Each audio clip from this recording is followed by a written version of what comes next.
nagtatayo ng komunidad na skate park. Nagtatayo ng mga pangarap sa matibay na lupa. Si Dazlo ay bumubuo ng parking kung saan umiikot ang mga gulong, mula sa pagpaplano ng mga linya hanggang sa malambot na sahig. Isang skate park ang tumutubo sa maliwanag na bagong lugar na ito. Sinashkan ni Dazlo ang malawak na lupa.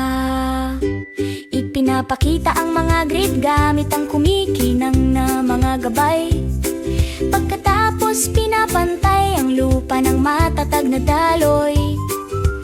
Ang malambot na sahig ay nakakulong, isa-isang hanay bumangon. Skate park ng mga pangarap, mula sa maalikabok na lupa hanggang sa perpektong mga beam.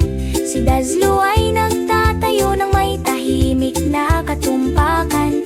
Hakbang-hakbang ang kanyang malinaw na pananaw. Ngayon ang mga rampa ay bumangon na may kick at spark, nagmumula ng kasiyahan para sa bawat bahagi.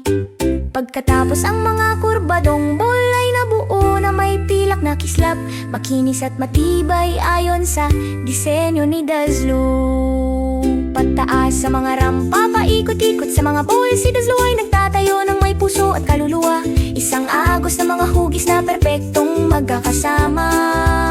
Isang obra maestra, bago ka pa makapikit, ang mga riles ay pumapasok na may kumikinang na metal, makintab na kasing kinis ng isang skating na pangarap. Pagkatapos ang mga palatandaan ng kaligtasan at mga hadlang ay tumataas, ang mga ilaw ay kumikislap ng maliwanag sa kalangitan. Ang mga riles na kumikinang, mga landas na malinaw, isang lugar na ligtas para sa lahat ng nagmamaneho. Matibay na mga hadlang, ang mga ilaw ay sumisindi. Ang parke ni Dazlo ay purong kasiyahan, mula sa spark ng konsepto hanggang sa huling kislap. Bawat hakbang ay bahagi ng palabas, si Dazlo ay nakatayo